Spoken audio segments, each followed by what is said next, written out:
x sin x dx තිබ්බා කියලා හිතමු. හරි ඕකේ අනුකලනය. දැන් ඔය අනුකලනය ගනිද්දී ඔය තියෙන ගුණිතයක්නේ. ගුණිතයක අනුකලනය කරද්දී අපිට රටාවක් තියෙනවා ප්‍රමුඛතා පිළිවෙලක් තියෙනවා.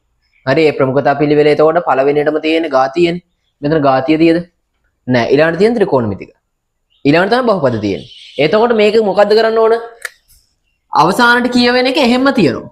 ඒ කියන්නේ බහුපදයක එහෙමම තියෙනවා. හරි? ඊළඟට මොකද කරන්න ඕන? මෙතන තියෙන්නේ sin x ත්‍රිකෝණමිතික. ඒ කියන්නේ උඩින් තියෙන එක නේද? ඒක d යට dx වල ලියන්න ඕන අනුකලනය කරලා. sin x ගේ අනුකලනය ඍණ cos x. එතකොට මේක ලියන්න ඕන කොහමද? ඍණ cos x මෙන්න d යට dx. ෂේප් දෙඩි. දැන් මේ පළවෙනිම ලියන්න ඕන මොකද්ද? මේ තියෙන u ශ්‍රිතය මේ තියෙන v ශ්‍රිතය මේ දෙක අතර ගුණිතය නේද? එතකොට x වතාවක් ඍණ cos x නේද? එහෙනම් ඍණ x cos x. ඍණ අනුකරණය මේක ඇතුළ ඍණ cos x ලියන්න ඕන d යට dx x dx. පද මාරු කරලා ලිව්වා.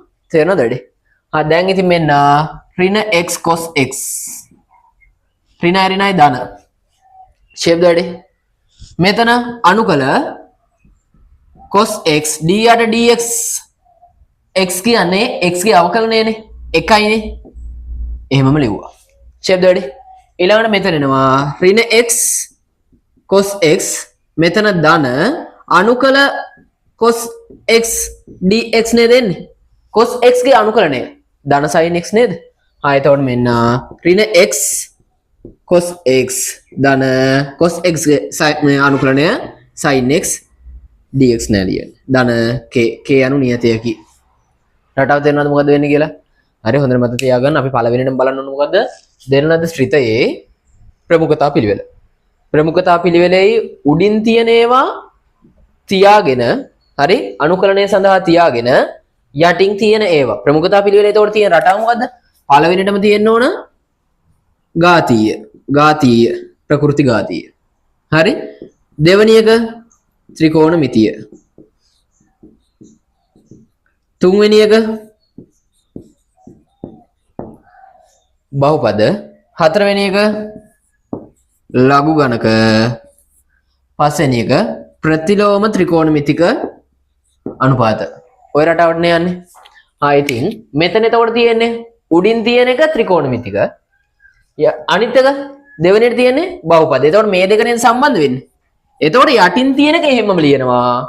උඩින් තියෙන එක අනුකලනය කරලා දැන් sin x අනුකලනය කරලා ඒක ලියන්නේ අවකලනය ඇතුලේ. d යට dx අවකලනය. තේරෙනවද? මෙන්න.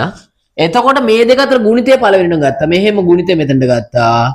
ඒ ගතපු පද දෙකම නැවත පද මාරු කරලා අනුකලනය ඇතුළේ ලියුවා. එතකොට මෙතන සුළු කිරීමක් අරගෙන ඉවරයිනේ මේ වෙද්දි. මෙතන මොකද්ද වෙන්නේ? ආපහු අනුකලනය කරන්න කියලා කර්මයක් කරනවා. කර්මය දෙනවනේ අපිට. ඒ කියන්නේ අර එකතු කිරීම අඩු කිරීම වගේ මේකත් ගණිත කර්මයක්නේ. ඒ කර්මය කරන්න ඕන. මේක සුළු කරලා ඉවරයි. ඒක එහෙමම ලියන්න පුළුවන්.